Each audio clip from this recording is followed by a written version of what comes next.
think is our 31st or 32nd episode. And I'm really starting to work my way up the food chain and getting some good guests on. So thanks for seriously, thank you for agreeing to come on and talk. And thank you for all the content and all the knowledge and all the stuff you've been putting out on LinkedIn. And I know that myself and a lot of other entrepreneurs and business leaders are taking that stuff and hopefully and using it. So. Sure, happy to do so. Happy to be here today. Yeah. What kind of pushed you to start? Because you've always kind of been active on putting content out there, but like I feel like recently you've made a pretty big push to start putting some content and knowledge share out. Yeah. It's probably been 90 or so days I've been active on there or kind of posting almost every day. Mm-hmm.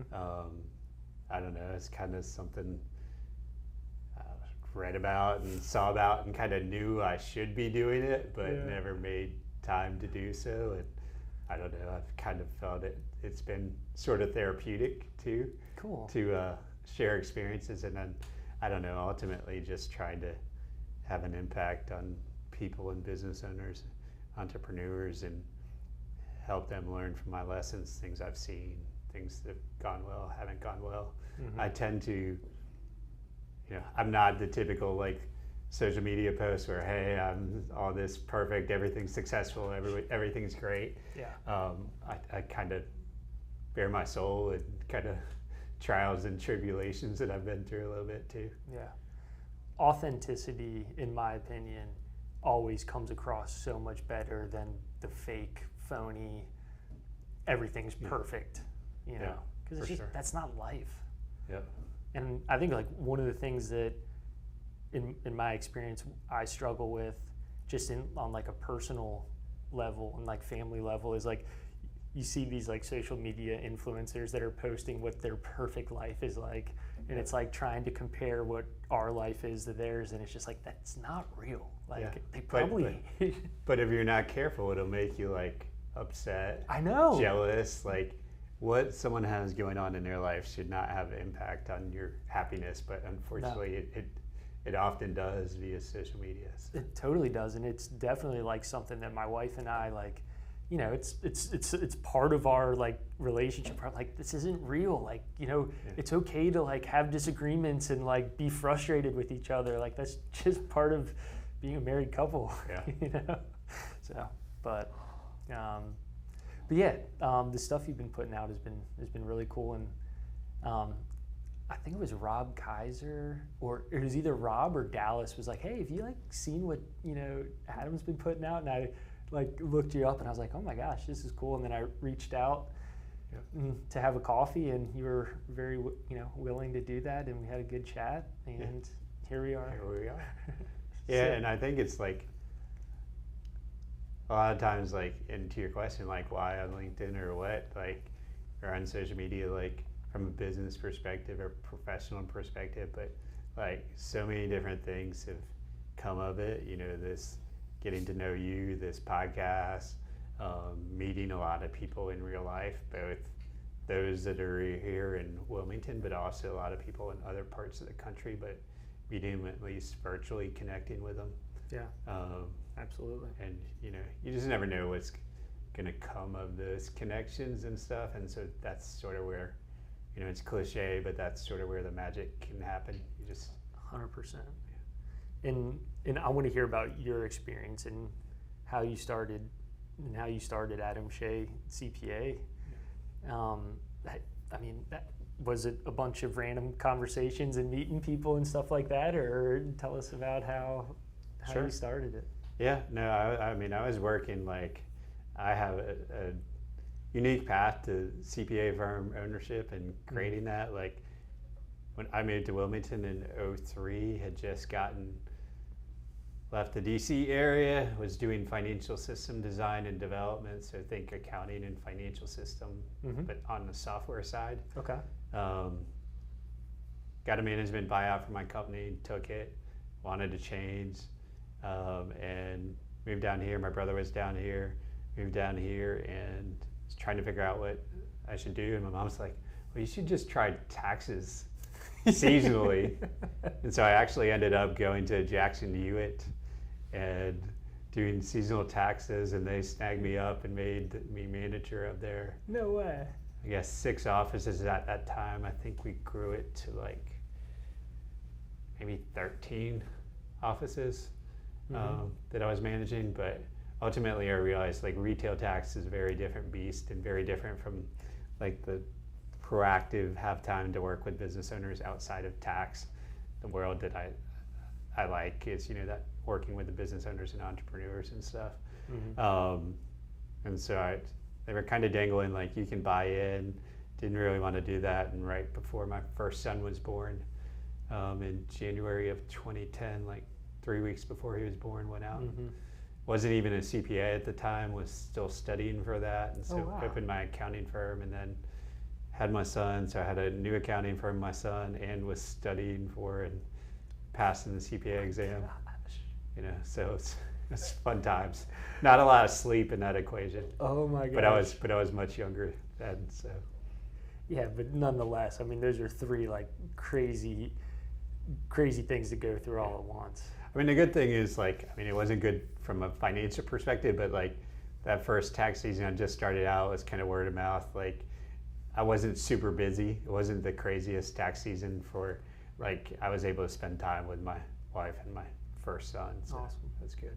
So did you just start out just Adam Shay, just solo, just doing taxes, or did you have an employee or an admin or someone like from the beginning? Just me doing everything.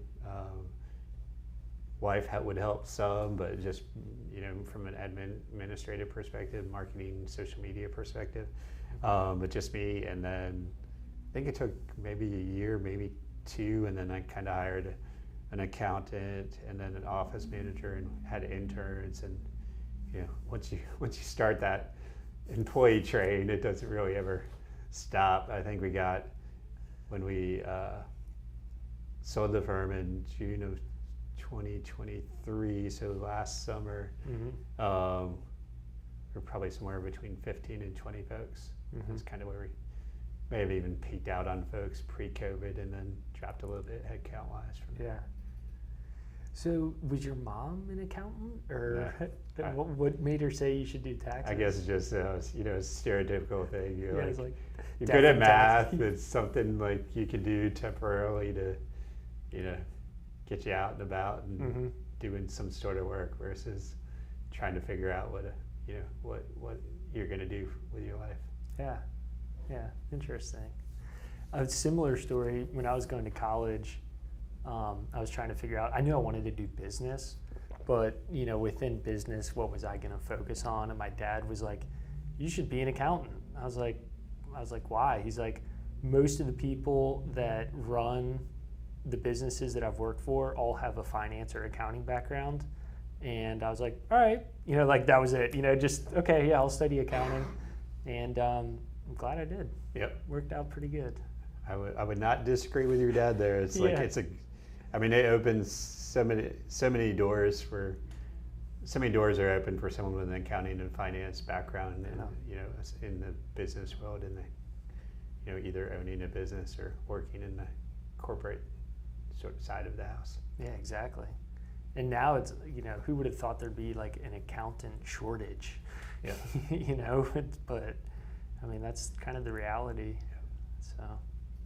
So when you started your firm, tell me about the vision that you had for your firm when you were starting, and kind of if that vision changed as you were, you know, going through the process of building it. I don't know that I probably didn't eat my own, you know, cooking or whatever that I tell people these days, but I don't know that I had much of a business plan or sort of a plan or vision. The plan and vision was just to generate enough money to make a good living for my family. Yeah. And then, you know, at some point, as kind of went along the path, I was like doing too many things, doing both the technical work, doing the management, doing the business development and stuff. And so that's kind of when I was like, and ultimately, I mean, from a technical tax perspective, I'm definitely not the strongest person out there. Definitely not at this point in my career. Can do a lot of tax strategy and stuff like that. But ultimately, like, kind of got the people in place that were better at the technical skills, so I could, you know, have a better balance on my time spending business development and meeting with business owners that are clients, and then also, you know, just managing the firm. My least favorite thing was probably HR and just hiring and firing and training and stuff, and especially like post, you know, pandemic. Yeah.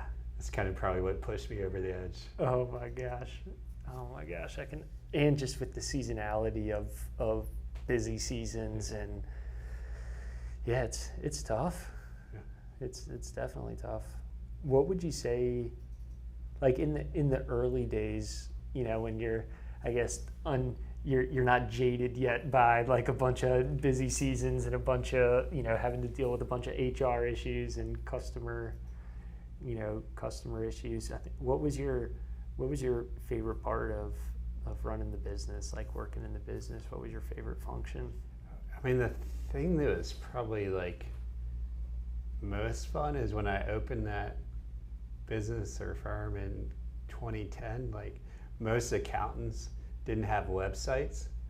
No way. And I know it's like hard to believe, but there were plenty of websites in 2010, but most accountants didn't have very good ones. Oh my gosh. And so that was fun for me to like do SEO, like, who is this? Like, I was a nobody. Yeah. And like that really drove a lot of growth. Like, eventually other firms and just general, like, you know, firm advisors, stuff like that, companies that you're probably aware of, like, that companies, firms work with, that industry folks kind of caught on to that. Not specifically me, but just kind of were like pushing people out to websites. But at that point, I had such like a organic SEO type lead, and just, you know, getting Google reviews, stuff like that. So it's fun to, like, to me, as much of like my journey and impact that I've had on business owners and clients was also like just impact on the industry itself was always kind of super important to me, trying to do things not necessarily the same old way that maybe doesn't always work. Yep. So, and I have lots of, like,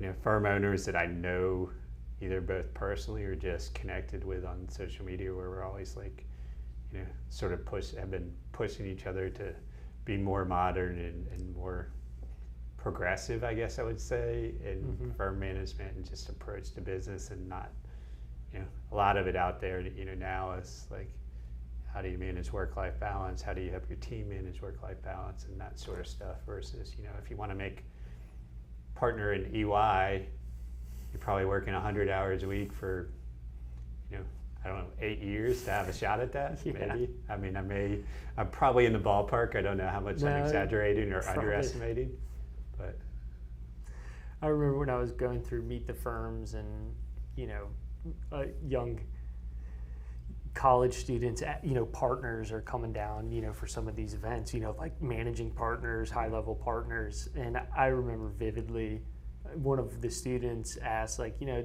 managing partner, right? He's like, tell me about your work-life balance. And the partner just laughed. He's like, you know, right. What work? I work all the time, you know? But I think, you know, work-life balance just is a pretty subjective term. Like, you know, the work-life balance that you have versus what I have versus what Elise or whoever wants, like, it's different. Well, and I think it's like, what work-life balance means and what ideal work-life balance like means is different for each person. Yeah. And I sort of felt like at times, like, my wife, my kids, myself were all very happy with what, you know, how the business was doing financially, you know, generally on time, like, but I feel like some employees of mine were probably like, Adam works too much, like, that's just like, why is he doing this? Yeah. So that's their perspective, but right. And my perspective on balance and what's important priority-wise, time-wise, is different now at a different phase in my life.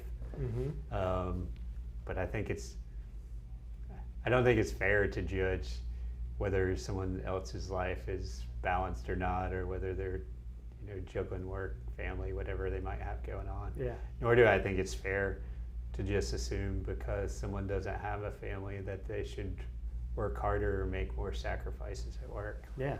Because Absolutely. they have other things going on in their life too. And just because they haven't yet gotten married and had kids, or they choose not to, like, doesn't mean they should have different expectations from a work perspective. Yeah, absolutely. And I mean, you never know what someone else is going through. And like, like you said, like, how can you sit there and judge someone for, doing what they want to do? Yeah. And and to your point, it's like, if a client lays into a staff member, like, okay, that's not something we want to see. That's something we'll stand up for our team. But, is it a one-time thing? To your point, do they have something going on in their life that we don't know about? Mm-hmm. Or is it like just they are a jerk and they don't need to be on the client role anymore? Yeah. Type of thing. But a lot of times it's just, it's just external stressors, and that doesn't excuse it, but it helps you understand maybe what's going on. And so I don't think I just try to tell the team not to be too quick to judge or overreact. Yeah. Unless it's consistent behavior, and then it's something that needs to be addressed. Yeah. Well, I can imagine, when you start and you have your first couple clients, it's like, oh, it's like my pretty little clients, I need to take care of them like perfectly, we're, at least in my experience, like you're almost going overboard because, I don't know what the expectation is. I'm trying to figure this out for myself. But how did you manage and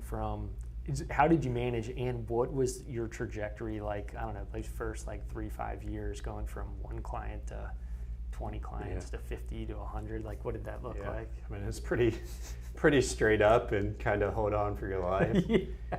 I think if anything, like, counsel I'd give to business owners is like, be intentional about your growth, and just and I saw something this week or last week, I can't remember where, but it's like every once in a while you need to take a step back from your business and just kind of take a look at where it is, what trajectory it's heading in, and then is it where you want it to be, and is it headed to where you want to be, or are you on some sort of like growth at all costs path that has unexpected costs down the road or whatever, in the form of burnout or just staff turnover, stuff like that. Yeah, because growth is hard on everyone involved. It breaks processes, it breaks systems, it breaks procedures, and it can break people too, because there's so much just demand for their time and change in what they need to do. So. Yeah, that's the thing about building a business, or not even just building a business, but growing any type of organization,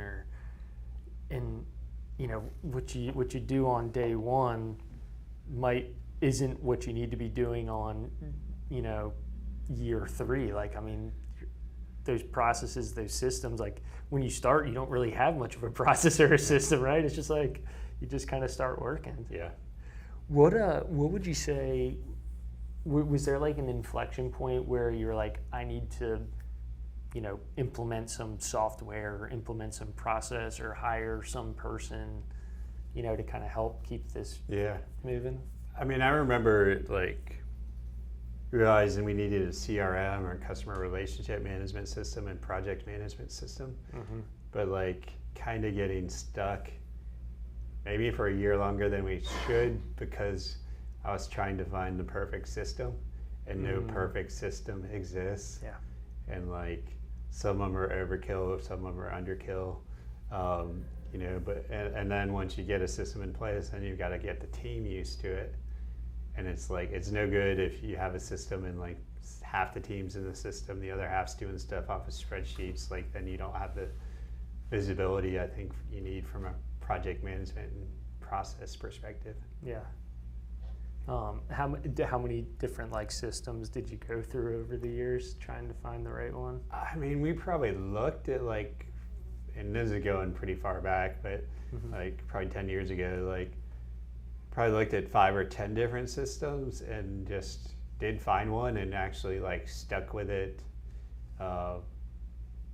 pretty much through the end until we were acquired. Nice. There would always be a learning curve for the most part, like when someone new came on board, because especially like in accounting, it was a different way of thinking about things and process flow built out in there and how that worked. But generally after they kind of went through the learning curve, everyone's like, first couple of weeks are like, man, I hate this system. And then they're like, I love this system. Yeah. Yeah. When did you start offering more like advisory, fractional CFO, virtual CFO type services? Was that from the beginning or after some point in time?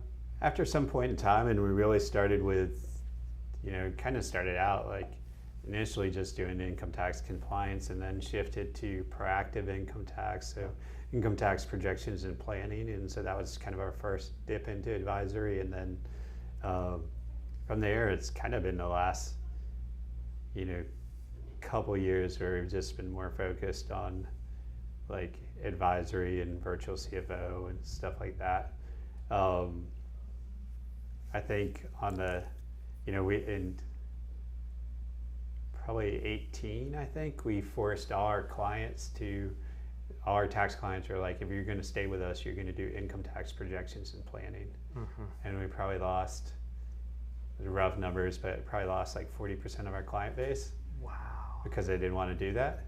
But the 60% that stayed, we actually came ahead revenue-wise because they were paying more. We were getting a more per client revenue factor than just dealing with stuff that people that were just compliant. Right. And I would suspect that those customers are getting more value add service. They're getting, they're paying more, but they're probably saving more money in some facet, and not just tax. And maybe it doesn't necessarily show on the P&L, but just being able to look more proactively into the future about your business. Yep, for sure. Yeah. So how did so again, like going back to like just you being the founder and the business developer and the technical guy and like wearing all the hats, tell me like how did you transition from being like working in the business, doing everything, to like trying to work more on the business and find the right people and stuff like that? I mean, it's a very different skill set, and probably as you see like working with business owners, like some are good at it, some are not, some are, most business owners get into business because they're good at selling a widget, making a widget, providing a service, whatever it is. Right. They don't do it because they're good at accounting or finance, where you come in. They don't generally do it because they love HR and hiring and stuff. So it's exactly. Like you kind of have to adapt and do stuff at least early stages, like that maybe you don't love, but just need to be taken care of unless you find a team member that's passionate and competent in it.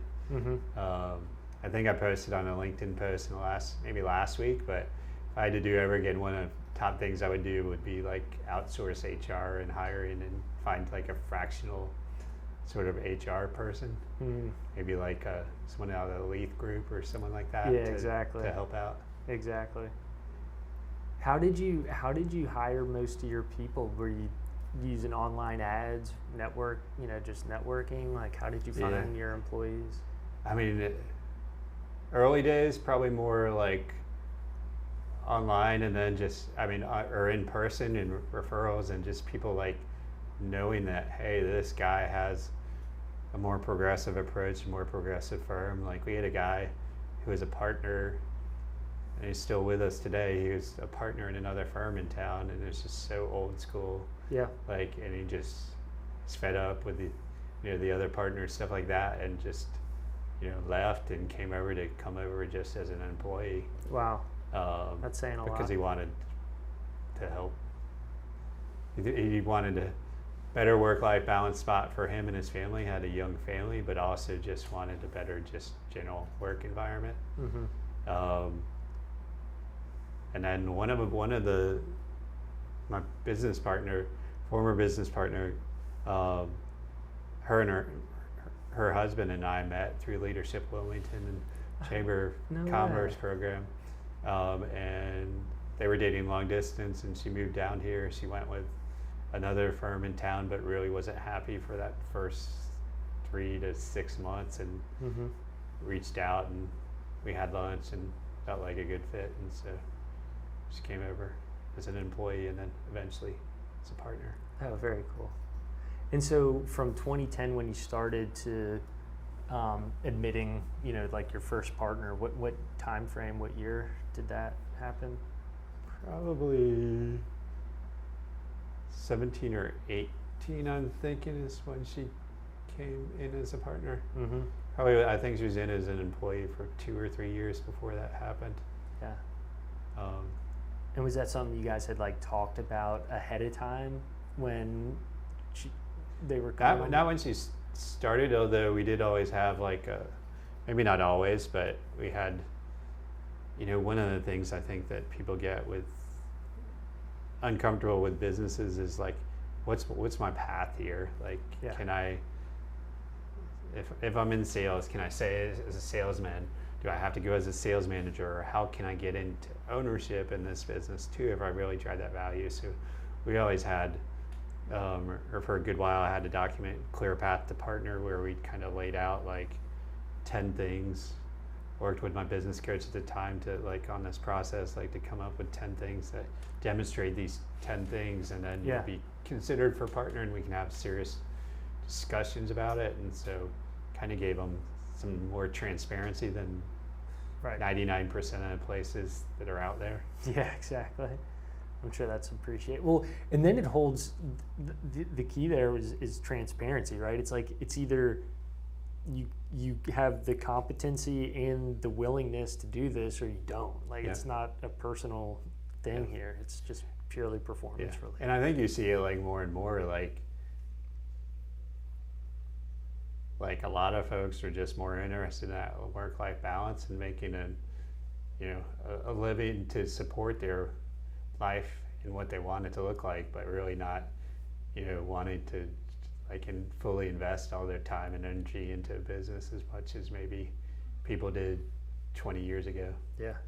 Well, even that, in like 20, 30 years ago, it's like, and maybe a little bit further back, but it's like you graduated college, you went and worked for a company, and you went up the chain, and you retired from that company, and you had a pension and all this, and now if you stay somewhere for 3 or 5 years, you're like a tenured employee. Yep. Almost. And there's all the opportunities of today's world to freelance, to side hustle, to whatever else people can do. So yeah, I heard stories about people working like 2 jobs during COVID, like being an employee of 2 different companies. It's just like, what the hell happened? Yeah. Seriously, what the hell happened? I'm not gonna lie, we had a remote employee or 2 where I seriously questioned if that was happening, or if they were just that incompetent. So. Yeah, either way, it's not good. Yeah, it didn't last very long. Oh man, gosh, that's so funny. Tell me about like one of your first experiences that you can remember where you're like, okay, I've got a client that's just not happy, and like, what did that feel like, having like kind of going through that your first time? It's probably the first time. It's first time or 2 is like more scary. You're like, the sky is falling. Like, this person's gonna like sue me to death or whatever else. Yeah, badmouth me around town, or give me a bad Google review, whatever else it is. Yeah. But it's really, I think generally, like over the years, I've learned like people just want to be heard. They want you to acknowledge if there was a mistake on your end, to own 100%. It, and then generally like demonstrate like whether they stay or not. Like, and sometimes they will. They're really upset, but they'll stay. As long as they feel comfortable. But like, what did you learn from it? And like, we had to sign. I'm not saying we were in the business of making mistakes, but I also didn't want the team to be afraid to make mistakes, because that's that's, I think, worse for a business than people actually making mistakes. And so we just sign our breaker in that says like, make better mistakes tomorrow. Nice. That's you know? cool. So it's I like like that. encouraging people not to be fearful, to be brave and make Yeah. decisions and innovate, Yeah, absolutely. which may seem, counterintuitive for accounting firm and stuff like that. But I think it's kind of how we got from down here to up there Yeah. over the years. And also, I mean, mistakes, I mean, that's part of life and learning. Like, if you never make a mistake, if you never try, you're just completely, constrained in terms of your growth. Yeah. I was telling you about John Grinnell and his leadership program that I went through. And one of the things that in like the early, like the first like intensive session I did with him is he drew this diagram up on the board. Because one of the things that I was struggling with is like letting go, and quality, and like, are my clients going to be, is everybody going to get taken care of? And he drew this diagram on the board. It was a ship, and then with the water line, right? Mm-hmm. And you've got the hull of the boat that's below the water line, and then you got the hull that's above the water line. And he drew X's on the boat above the water line. And he says, these are mistakes that won't sink the ship. And then below the water line, he's like, these are mistakes that will sink the ship. And what you've got to figure out is what type of mistakes or what type of learning opportunities are you willing to give your team that are not going to sink the ship, and let them fail, like let them make the mistakes. Yep. It's a great analogy, I think. And way to tell that, for him to tell that story. Yeah, I really would like you guys to talk at some point, because but he does a really good job of just like simplifying and visualizing stuff like that. That, I don't know, for me it just clicked. And I remember I came back, like, went through this intensive program. I come back my first day, I'm like all re-energized. I'm like, yeah, I'm gonna be a leader, like. But I really did. I really made strides that week to be like, okay, I am not. Here's, I'm just gonna. Here's a task that if it gets messed up is totally fine. Yeah. And turns out like they typically didn't mess it up. I mean, you have to have good people, right? You can't just have some Joe Schmo off the street and give them right. So having good people is key. But what was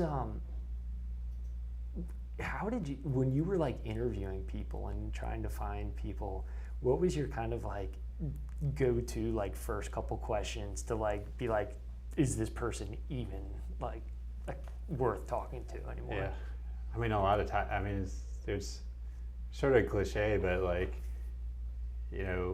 asking them like what they did to prepare for the interview. Yeah.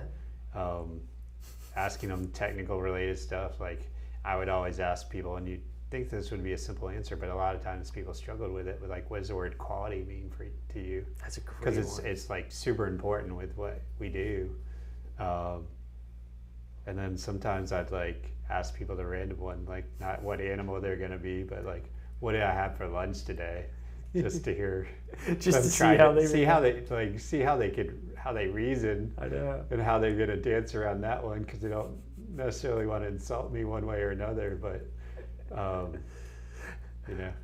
you were asking them what they thought you had for lunch. Yeah, what I had for lunch. I thought you were like, what did you have for lunch? Yeah. Oh, that's hilarious.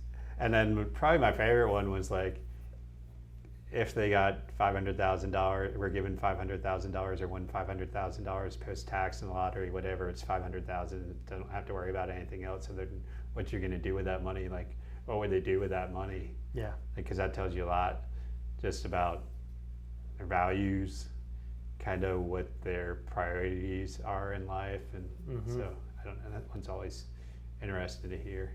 Yeah. Interesting. What was your kind of like interview process like intro call, then go out for a meal or do something in person, or dependent kind of on who it was? Yeah, I mean, a lot of times it was kind of intro call, then meet in person.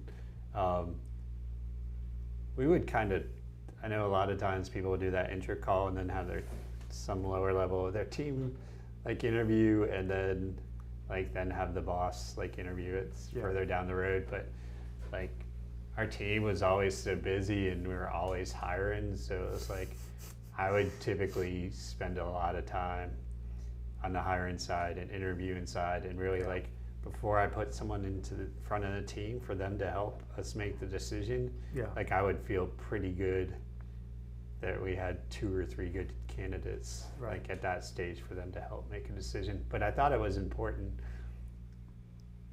from both a personal growth perspective for team members, but also like just from a team culture perspective for them to have the team members involved, and not just like managers, but also like coworkers and others like that are part of the process to help kind of provide input, you know. And not everyone's going to agree on every person, and you know, someone could be like, I told you so, like down the road if it was great or it didn't work out.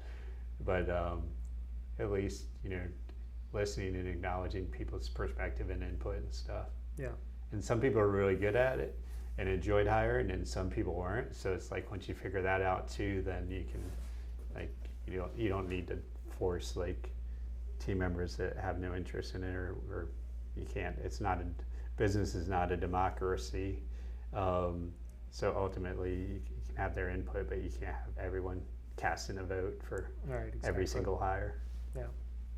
Yeah, I think you put out a post recently, maybe a month or 2 ago, but you were talking about, you know, one of your lessons learned, and really about the, you know, the HR and the team building thing. And I think part of it was like, I wish I would have hired someone that was like an operations manager maybe, and then I think like the other part was, I wish I would have, for certain people, like, you know, an extra $10,000 or something like that in the long run. Yeah. Like I wish I would have just paid the person, right? Yeah. Was that kind of the? Yeah, I mean, I think hiring more senior would have made more senior earlier, or more senior before I probably thought I could afford them. Got it. Like to just take a little bit of a short-term cash hit to do that, and then, like I said, you know, at one point we had a great manager, you know, who would have been a great tax manager. I'm still convinced to this day. She's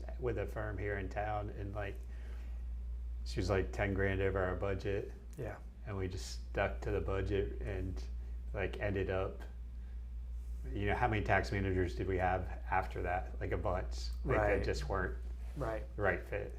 Yeah. And there's so much cost and so much time and monetary costs with like bad hires, or having to hire someone, or just not having that person work out long term. Yeah. I think that post specifically was one that really, really resonated with me. And honestly, it's a conversation I have with so many of our clients, because, you know, it's like part of that decision-making process you can't put in a budget or in a number or in a forecast model, but it's like, you know, 10 grand, I mean, I'm just using, you know, 10 grand or whatever. It's like, pay that person, find the right person that's going to be with you for 5-7 years, that shares your core values, shares the vision. That 10 grand, you know, per year compared to extreme turnover and clients getting mad and all this stuff, like it's minuscule. Yeah. Yeah. But it's hard to measure that. Yeah. You know? Yeah. It's kind of more pie in the sky impact, and and all they see is, and all we typically see as accountants is like that hard cost. And so just kind of, and that's sort of my whole point of my LinkedIn posts over the last like 90 days or so, is like to share some of those success stories, like what worked over the last 10 or 15 years, and then what didn't, and so that hopefully some folks out there that are experiencing similar situations or have that upcoming can, at least they have another sort of thought in their head or perspective that, hey, maybe this is the right decision, even though they might not have come to if they hadn't, you know, read something or picked something up somewhere. Yeah, exactly. Well, I mean, it's so powerful to, as a, you know, someone who's starting out as an entrepreneur or starting out as a business owner, to be able to get knowledge from someone that, and you've seen the full cycle from starting to growing to sustaining to then exiting. And like who better to who better to talk to than someone that's been through it all Yeah. and willing to share where they screwed up Yeah. a little bit, you know? Yeah. Tuesdays have been my exit Tuesday sort of thing. What- Like, my Tuesday posts are generally exit related or have been. Okay. Although I'm probably reaching like the end of the thought process for that, like near term. But yeah, I think a lot of business owners and entrepreneurs don't really think about their exit because, you know, they're 30 something, they're 40 something. They're like, well, I'm not retiring anytime soon. But a lot of external factors or internal factors can influence your decision to sell a business at a given time. And so I think a lot of people just don't have any idea what that process looks like and what's involved and what to expect, as well as, you know, taking that time, ideally a couple years ahead of time before they're ready to sell, to really kind of tidy up the business and get it as profitable as possible and showing growth that they need to maximize value. Exactly. And to that point, it's like, even if you're not going to sell the business, why not have it as, you know, as optimized and as profitable as and efficient as possible? I mean, if you sell it, great. If you don't, you know, there's still a huge upside. Yep.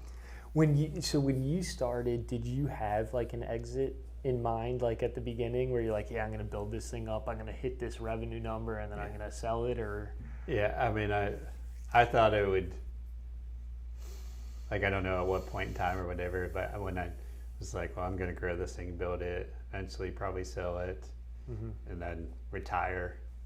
I didn't grow it to the point I thought.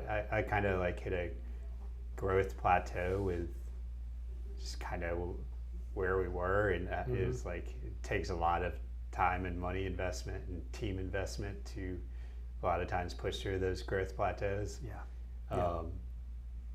And so, and different skill sets too, like, you know, you sort of, at some point when you're doing multi-million dollars in revenue, you've got to have like be able to turn on the marketing and, you know, stuff like that, and probably try to do too much of that in-house and stuff, or just not to do marketing other than word of mouth and referral and social media. But yeah, it's just kind of, I thought it'd be a multiple higher in revenue when I sold, and I'd be done. And but here I am, still working. Yeah, man. Well,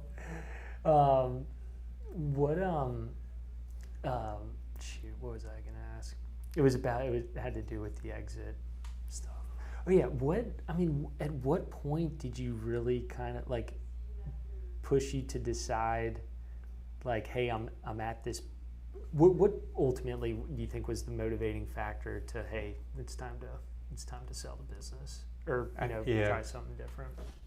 I think like post-pandemic and just the way the world changed, and like the ability to find accountants to work, the ability to, like, for people wanting to work, and then, you know, people then now who are in Wilmington could work anywhere with any accounting firm. You know, it used to be you'd have attraction. There were limited opportunities for accountants here at the beach, so you'd be able to, you know, attract them and hire them. But now they're working with a firm out of Chicago that's paying them Chicago money. Yeah, exactly. To live in Wilmington. So, so I think it was just kind of a lot of that, and then just like I said, just kind of, I didn't realize it at the time, but afterwards, like, just that a lot of our team, you know, and at least myself personally, were just kind of burnt out by pushing so hard for so long. Yeah. What do you think? What do you think your like main constraint of pushing it to taking the business from that plateau to the next level was? Was there like one overlaying factor? I think it's back to a previous comment or discussion point we had, is like having that operational type person, or just kind of that more senior person, going to like EOS framework of like, you know, visionary and implementer, and just getting those very people familiar with to that. do that. Yeah. So I work with a business coach, actually remotely, but we meet once a month and talk about life. It's like, how's your personal life? How's your health? How's your business? It's kind of how we start off. But he kept telling me like the same story over and over again about, just about the, basically the importance of team and people. And he told me this like specific story about General Eisenhower during World War II, and he told me like 4 times in a row. And he's an older gent, so I'm like, Bill just forgetting that he told me this story like the last 4 weeks in a row, or right. couple months in a row. And then I was talking with Grinnell, and him and Grinnell are pretty tight. They do a lot of stuff together. But he's like Chris, he knows what he's saying. You're not listening. And then I was like, yeah, I am. And I like really reflected. I was like, no, I'm not. And like, what do you like? Literally, it's such a simple philosophy, but it's so difficult to implement and to like. But it's like the growth or the greatness or the trajectory of your business is fully dependent upon the team that you can build. Yeah. Full stop. Like you could be the best salesman, right? You could be the best technical accountant. You could be the best at anything, but if you don't have a team to support you and help you grow the business, you're gonna hit a ceiling. Yeah. And you're gonna probably get burned out. Yeah. But so yeah, that was that's something that I've been, and it's tough, right? Like, because it's like, yeah, I could hire this person, but like, it's literally money coming out of your checkbook. Yeah. It's not like I'm an employee of a huge corporation and we got, whatever, I'm just going to ask for more budget. I'm going to hire this person. It's totally different when it's a small business and like cash flow impacts, Yeah, for sure. Yeah. So, I asked you this when we were having coffee, but how do you identify yourself? Do you identify yourself more as an entrepreneur or more as an accountant? Definitely an entrepreneur. Yeah. 100%. And having accounting and finance background, it helps as an entrepreneur, but I sort of viewed my widget was accounting, tax, bookkeeping, accounting services, all that good stuff. Yeah. But to me, I'm sure there's accountants out there that say accounting is fun. Accounting's not fun to me, but business is fun. Yeah. For so many different reasons, because it provides challenge, it provides opportunities. I don't know. I'm a very competitive person, so like if you can get your head around like that business is a competition and your bottom line is sort of your scorecard or whatever your KPIs are or your scorecard, then it's just kind of fun and and life's too short to not be doing something that you don't think is fun. So. And we're lucky to be able to do that. There's a lot of people in different places that they don't have the. I don't know. You could look at it a couple of different ways, but there's people that have to work some job that they really don't want to, and they don't. But they have to. I don't know. Like think of a single mom with a couple kids. It's like I just got to do this. Yeah. But so you decide to sell the business. You find a buyer, and how long was the process of like meeting this buyer until like paperwork signed, like wire hit the bank account, like what is that? What did that process kind of look like? Probably like 6 months of due diligence. Could have been a little bit quicker, but just due to personal schedules, kind of pushed it out a little bit. Yeah. A lot of that will depend too, like if the buyer is using SBA financing, stuff like that. There's a lot more hoops to jump through, a lot more things. There's like little things, like lease clauses, stuff like that cause angst for the bank as to whether like the lease was assignable and just different things. 'Cause as you know, Chris, like most business purchases for the most part are asset purchases and not actual of the business itself. Yep. For a lot of different reasons, but and we had a couple 2 or 3 other like letter of intent type little discussions where people had kind of talked with us for various reasons. It didn't work out from a timing perspective, or one, I got into it and like, hey, this isn't going to be a good. Yeah. These people are not someone I would want to work for, or I'd want my team to work for anymore. And so, that was 2 of the 3 were sort of that decision. Nice. Because when we were looking at it or considering it, I was always looking out for, not only what's best for the partners, but also what's best for our customers, and then also what's best for our employees. Because we didn't want to, we felt like we'd built something pretty special, and for both the employees and the customers, and didn't want to just destroy that. Yeah. So, did you, when you were looking to sell, did you hire like a business broker? Did you list your business online, or was it just kind of organic networking kind of? Originally, like organic networking and just having a fast-growing company in a fast-growing city, like resulted in a lot of phone calls. Okay. And I always told my partner I'd always take those calls just to learn.